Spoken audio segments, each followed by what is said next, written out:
Whether you're fly fishing in a stream, getting those ankles wet, or deep in the ocean casting nets, fish nerds, fish nerds, fish nerds. It's a podcast.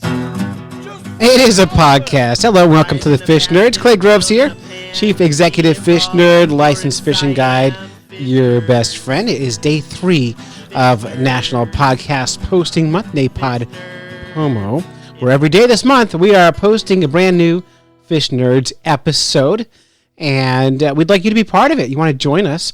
You can grab your phone, push record on your memo button, and you can record a fishing tip and email it to me, clay@fishnerds.com, and it's that simple, and you could be on the show. We want your fishing tips. I need 30 of them. I only know about 6 ways to fish, so I can use about 24 people, I did the math right in my head, to help me with it. Today on the show, we're lucky because Tim Bete has sent in his fishing tip, and he'll be our number 3. And good news, coming up later this week, Tim Bete will be back on the show because I took him lake trout fishing in Maine, and we'll talk all about that. So look forward to that. Make sure you smash some subscribe button. Is that a thing still? I don't know. Here's Tim Bete. This is Fish Nerd Midwest Correspondent Tim Bete with today's fishing tip. If you're looking for a strong knot that's easy to tie, consider the Palomar Knot.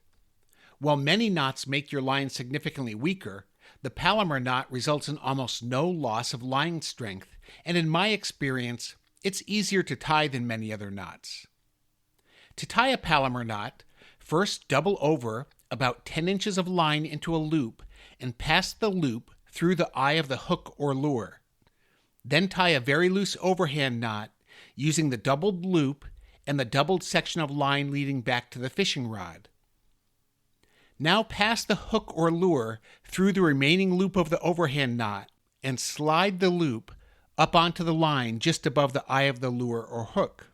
Now pass the hook or lure through the remaining loop of the overhand knot and slide the loop up onto the line just above the eye of the lure or hook. Always moisten the knot to decrease the friction. Pull on the tag and standing ends to cinch down the knot. Finally, trim the loose end off with your snippers. Ta-da! You have a Palomar Knot. If you're using the Palomar Knot with a very small hook or lure eye, it can be difficult to pass the loop through the eye. In that case, I simply put the end of the line through the eye, pulling about 10 inches through, and then pass the tip of the line back through the eye going the other way. The result is the same as putting the loop through the eye.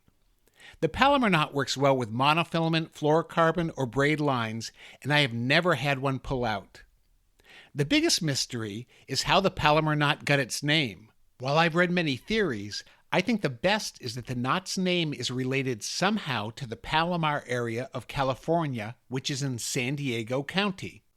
Do you know the other knot known for San Diego County? Of course, it's the San Diego Jam Knot. This knot, which is also known as the reverse clinch knot, is thought to have originated as a quick and reliable way to tie the heavy iron jigs used by anglers chasing tuna in Mexican waters. Do you have a favorite fishing knot? Let us know and maybe we'll play your response on the Fish Nerds podcast. And when you're done listening to this, cruise on over to the Lure Love podcast, where John Crappy Hippie King and I geek out over fishing lures both old and new.